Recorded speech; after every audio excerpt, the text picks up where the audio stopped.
دلوقتي بقى هنحط ملح كده نص معلقه كبيره وهنقلب، وبعدين هنحط معلقه زيت. هنحط بقى دلوقتي معلقه زيت زي ما انتم شايفين كده، نقلب كده، وبعدين هنحط المكرونه. هنحط بقى المكرونه كده وهنسلق بقى المكرونه دي.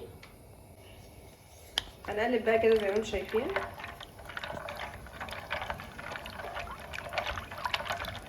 وهنسيبها بقى تتسلق. بتتسلق قد ايه؟ 12 دقيقه. نحط بقى معلقه سمنه كده، وبعدين هنحط شويه زيت. هنحط بقى معلقه سمنه كده، وبعدين هنحط شويه زيت اهو. نحط بقى شويه زيت كده. دلوقتي بقى قدامنا نص كيلو لحمه، هنشوحه كده على النار على الحله اللي هي وريتها لكم، حطينا فيها معلقه سمنه وشويه زيت. وهنحط بقى ايه وهنشوف بايه الطريقه. دلوقتي بقى معانا نص كيلو لحمه هنشوحها على النار، وهنشوف بقى بعد كده هنعمل ايه.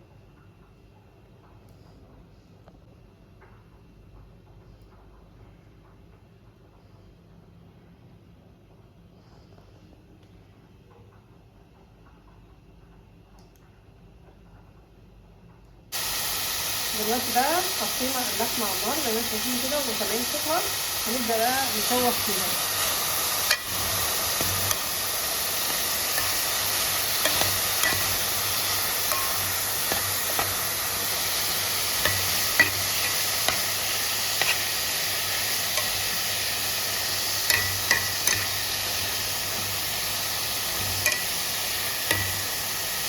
نبدا نشوح فيها، وبعدين هوريكم منظرها لازم كلها تبقى لون واحد، اللون الغامق ده. شايفين جزء منها كده بتتشوح وجزء لا. هنبدا نشوح فيها، وبعدين هنحط بقى باقي التوابل بعد ما يبقى لونها غامق كده، بعد ما تتشوح. زي ما انتم شايفين كده دي التوابل والملح اللي هنحطهم على اللحمه. اول حاجه معايا نص معلقه صغيره كمون، نص معلقه صغيره كزبره، نص معلقه صغيره بهارات مشكله، ربع معلقه فلفل اسود، نص معلقه صغيره ملح، نص معلقه 11 بهار، نص معلقه كاري صغيره، كلهم معلقه صغيره. وهنحط كمان مكعب مرقه. زي ما انتم شايفين كده دي التوابل اللي ايه هنحطها على اللحمه. تعالوا بقى نحطها على اللحمه ونقلب. دلوقتي بقى زي ما انتم شايفين كده هنحط التوابل دي في قلب اللحمه اهي، وهنقلب تقليبه كويسه.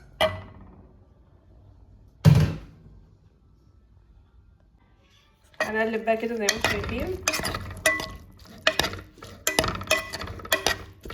وهنحط بقى زي ما قلت لكم مكعب مرقه. هنحط بقى زي ما انتم شايفين كده مكعب المرقه، واللي ما بيحبش يحط ما يحطش، ده اختياري، بس هو بصراحه بيدي تيست حلو للاكل. بعد كده بقى زي ما انتم شايفين هنحط ايه البصل مفروم، فرمته في الخلاط لان احنا ما بنحبش نشوفه باين في الاكل. بعد كده بقى هنقلب بقى كده زي ما انتم شايفين، وهنسيبه بقى ايه ياخد ويدي كده مع بعضه لحد ما السوائل دي كلها تروح، وكده يبقى جاهز معانا. دلوقتي بقى هوريكم منظر المكرونه لما اتسلقت. اول حاجه بتخلي المكرونه مش متماسكه لما بنعمل صينيه المكرونه وما بتطلعش الخرطه سليمه وبتبقى مكسره، اول حاجه ان احنا بنحط ميه بعد ما بنسلق المكرونه، ده اول خطأ.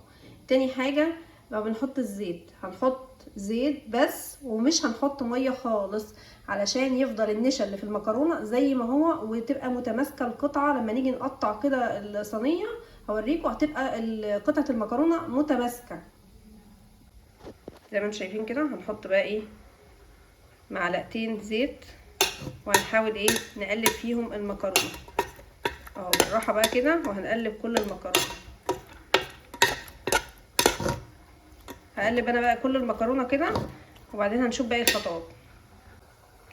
ده بقى شكل المكرونه زي ما انتم شايفين كده بعد ما قلبناها في الزيت كويس بقى. شايفين بقت بتلمع كده عشان حطينا فيها معلقتين زيت كبار.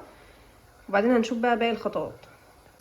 دلوقتي بقى زي ما انتم شايفين كده حطينا 7 معالق زيت و5 معالق دقيق هرميه، يعني معالق عاليه. هنقلب بقى كده نخليه في الزيت.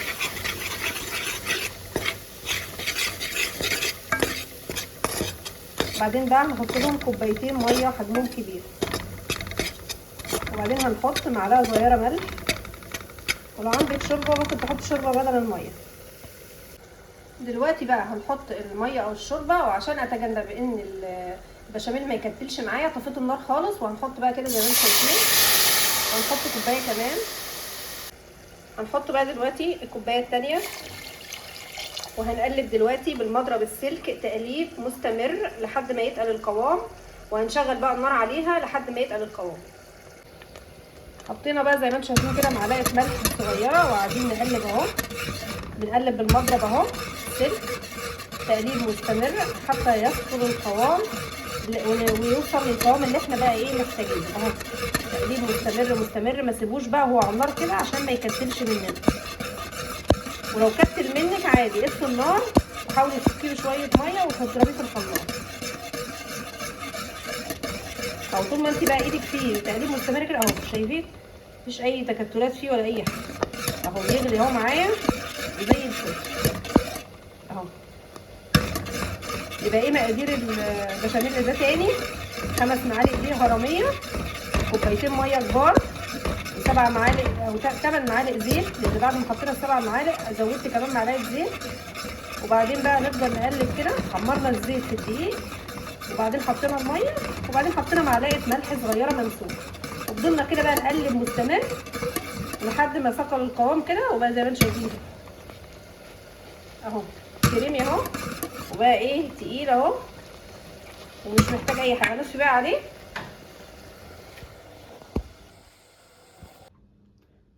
دلوقتي بقى زي ما انتم شايفين كده كل حاجه جاهزه للمكرونه بالبشاميل. هنعمل صينيه مكرونه بالبشاميل. سلقنا المكرونه وحطينا لها زيت وملح، عملنا اللحمه جهزناها وحطينا لها التوابل واستوت، عملنا البشاميل، وده جزء من البشاميل هنحطه على المكرونه دي عشان يديها طعم. يبقى قبل ما نرص المكرونه دي في الصينيه هنحط عليهم شويه البشاميل دول عشان يديهم طعم حلو. زي ما انتم شايفين كده هنبدا نحط البشاميل اللي معانا ونقلب المكرونه اهو. هنحط بقى كل البشاميل اللي معانا ده، شايفين ده، وايه، وهنقلب.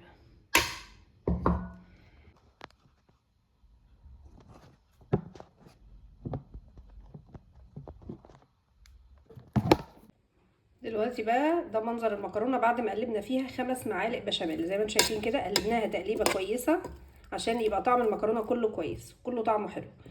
بعد كده هنجيب صينيه بقى وهنبدا نرص فيها طبقات المكرونه. دلوقتي بقى زي ما انتم شايفين كده هنبدا نعمل طبقات المكرونه. اول حاجه هنحطها زيت، هندهن الصينيه زيت من تحت عشان المكرونه ما تلزقش وتبقى سهله انها تطلع. لو ما عندكيش فرشه عادي بايديكي كده زي ما انا بعمل، وايه، ودهني الصينيه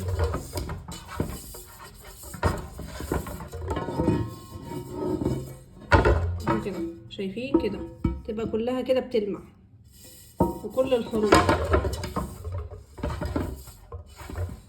اهي زي ما انتم شايفين كده.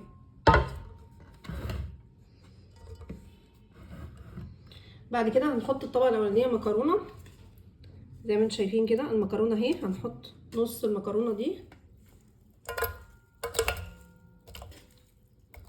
هنحط الطبقه اللي تحت اكتر من الطبقه اللي فوق، وهو ده السر اللي بيخلي الطبقه متماسكه وتتقطع معايا كويس. فهنحط الطبقه اللي تحت اكتر من الطبقه اللي فوق اهو. هنفرد كده المكرونه، لازم كل الجزء اللي تحت يبقى متغطي بالمكرونه عشان ما تتحرقش مننا اللحمه لما نيجي نحطها. هنبدا بقى نسوي كده.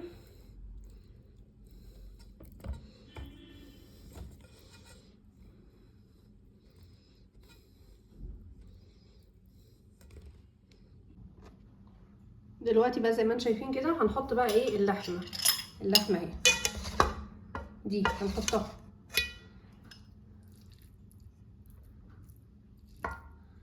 نفردها كده بحيث ان كل الطبقه تعمل طبقه.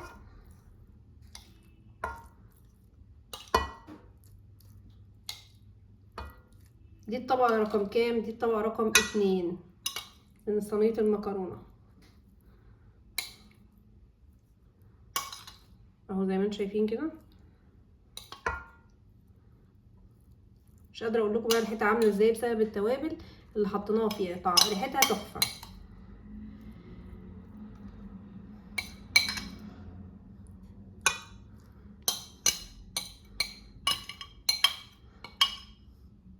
بعد كده بقى هنعمل الطبقة التانية اللي هي هنحط المكرونة اهو، باقي المكرونة اللي اتبقت معانا هنحطها بقى اهي.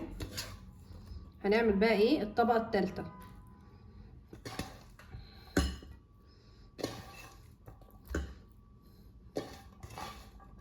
دي بقى الصينية دي بتتباع بمبلغ كبير في المحلات وفي المطاعم. طب وعلى ايه؟ طب ما احنا نعملها احنا.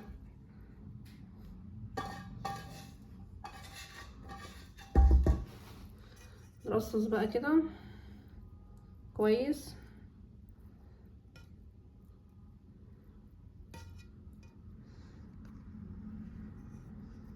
ونسويها.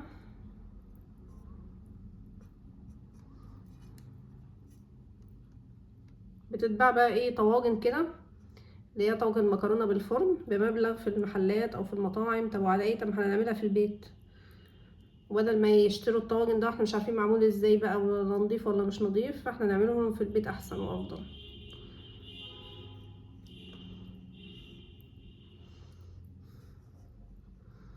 بعد كده بقى هنحط الطبقه الثالثه وهي البشاميل. زي ما انتم شايفين كده البشاميل اهو معانا جاهز هنحطه.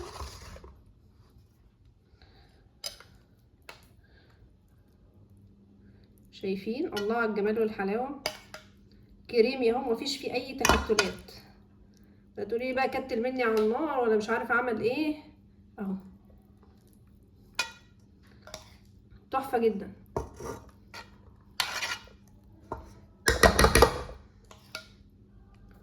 ولا احسن من المطاعم، وحاجه انت ضمناها وعارفه اتعملت ازاي وعارفه انها نظيفه.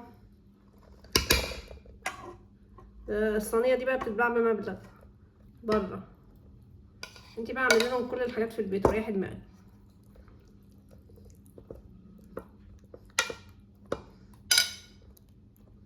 حته كده اهي جت كده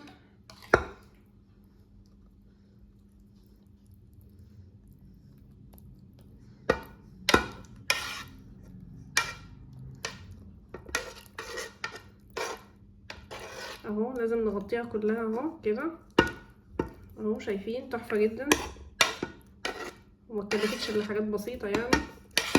نص كيلو مكرونه، نص كيلو لحمه، والبشاميل دي عندنا في البيت والزيت.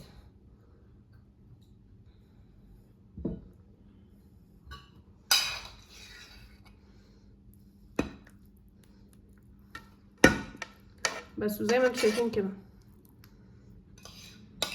دلوقتي بقى هنيجي هنتكلم عن الطبقه اللي فوق خالص. ايه اللي بيخلي الطبقه اللي فوق خالص تحمر عند ناس وتتحرق عند ناس؟ اول حاجه عندي ان انت بتسيبي الشوايه عليها فتره طويله. اول ما تبداي تشغلي الشوايه على الوش ما تزوديش عن 3-4 دقايق، وكوني كمان واقفه جنبها ومتابعاها. طيب ينفع نحط ايه على الوش عشان يدي اللون الذهبي او اللون الاحمرار اللي بتشوفوه في الفيديوهات؟ ممكن نحط معلقه صلصه لو مفيش بيض، او نسيتي تجيبي بيض او البيض خلص فجاه.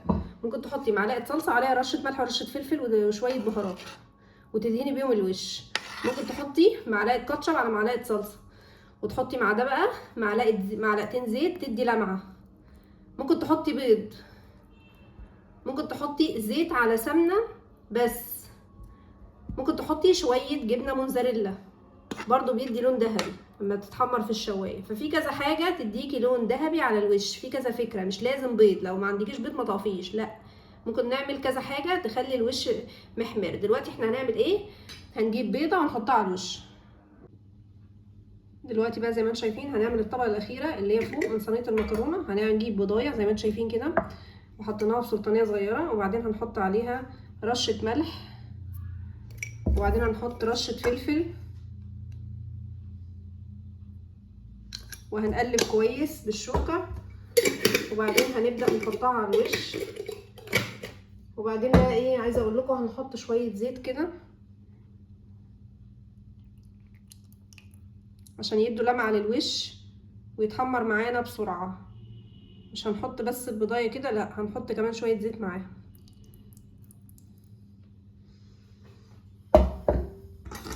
هنقلب بقى كده كل الخليط ده كده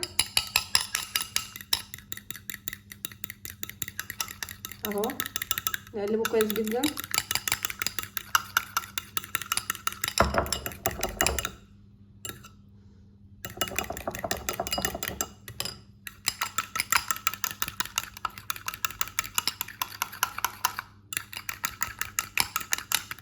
بعدين بقى هنحطه على الوش. دلوقتي بقى هنبدأ نحط البيض زي ما انتم شايفين كده. البيض ده الخليط اللي احنا عملناه ده على المكرونه كده بالمعلقه اهو زي ما انتم شايفين كده.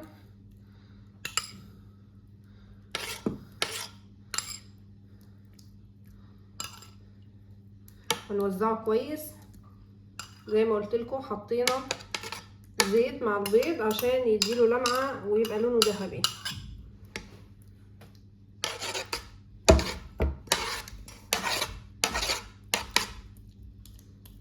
زي ما انتم شايفين كده.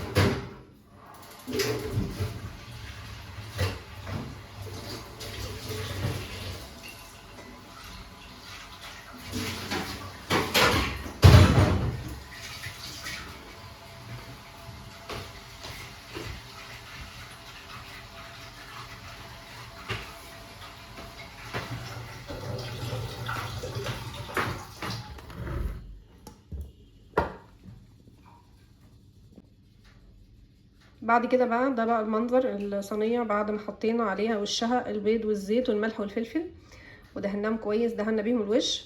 بعد كده هتحط في الفرن. صينيه المكرونه والبشاميل دي هتحط في الفرن لمده تلت ساعه من تحت. يبقى هنشغل الفرن من تحت لمده تلت ساعه. بعد كده هنشغل الشوايه لمده 3 4 دقايق. ولما نشغل الشوايه لازم نبقى قريبين من البوتاجاز واقفين جنبه علشان نتابع ونشوف شكل الصينيه بقى لونها ذهبي ولا لا عشان ما تتحرقش. وبالهنا والشفا. دلوقتي بقى زي ما انتم شايفين كده هنعمل الحلو. هناخد شايفين بقى اللبن ده كيلو لبن. هناخد نصه بس هنا في البوله دي. هنحط كده بالظبط ما شاء الله. بعد كده هنحط من علبه الكاستر دي زي ما انتم شايفين كده 3 معالق كبيره هرميه.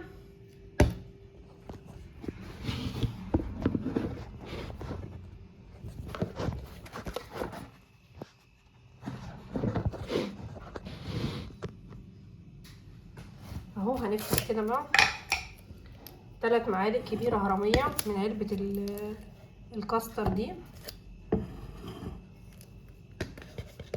اهو. اول واحده، تاني واحده، تالت واحده. هنقلب بقى بايه؟ هنقلب برضو بالمضرب السلك ده. النهارده بقى المضرب السلك ده هو بطل اليوم، بنقلب بيه كل حاجه اهو. نبدا بقى كده نقلب على البارد.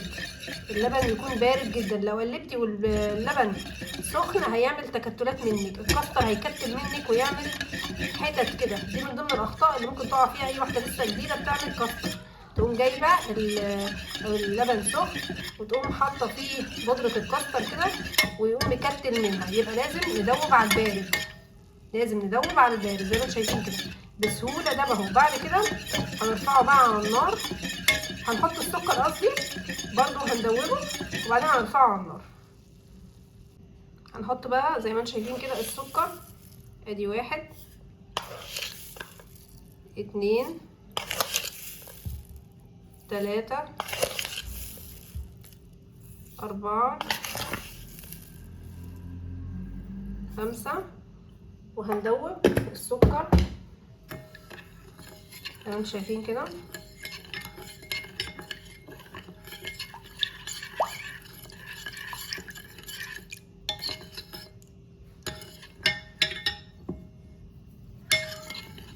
ندوب بقى على البارد وبعدين هنرفعه على النار.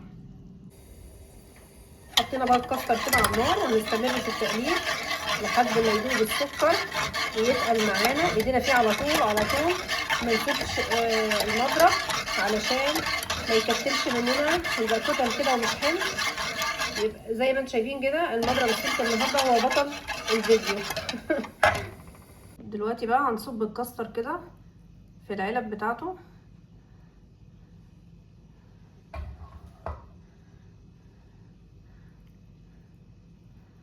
زي ما انتم شايفين كده هنزق كده الطبق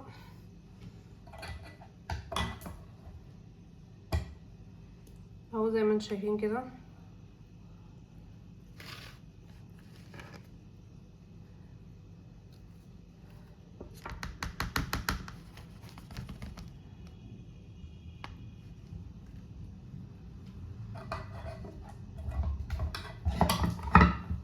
ممكن بقى تحطي عندك في سلطانيات عندك كده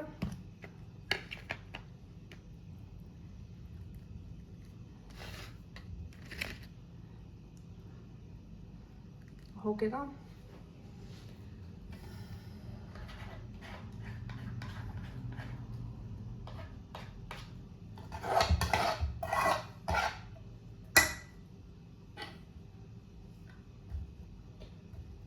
وهنسيبه بقى يبرد وبعدين هنحطه في التلاجة.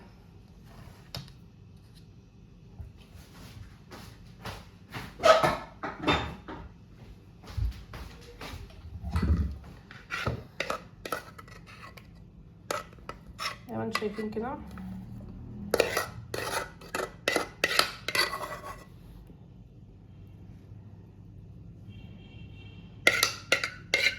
نص كيلو لبن عمل 3 سلطانيات اهو زي ما انتم شايفين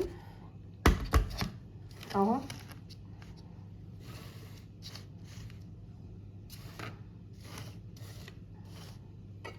هعمل بقى السلطانية دي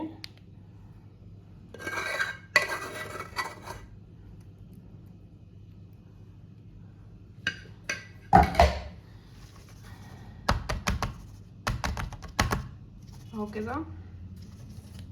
ممكن بقى تزينوه باي حاجه على الوش اهو، ده منظره. ممكن بقى تزينوه باي حاجه على الوش، تحطوا له زبيب، جوز هند، مكسرات، اي حاجه. ممكن تسيبوه ساده براحتكم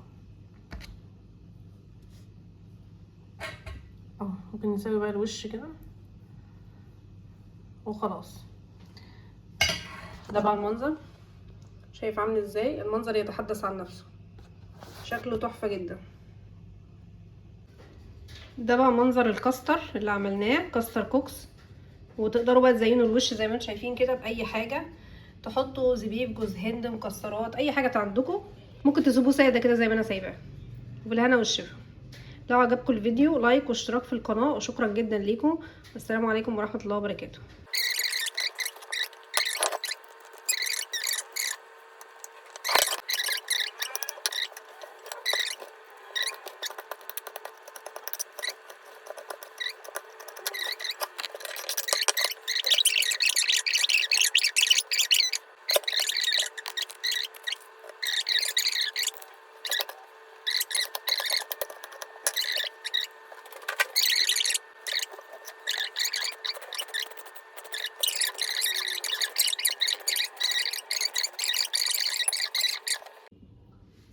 دلوقتي بقى بعد ما غسلنا الجزره كده هنقطعها كده، هنقطعها كده على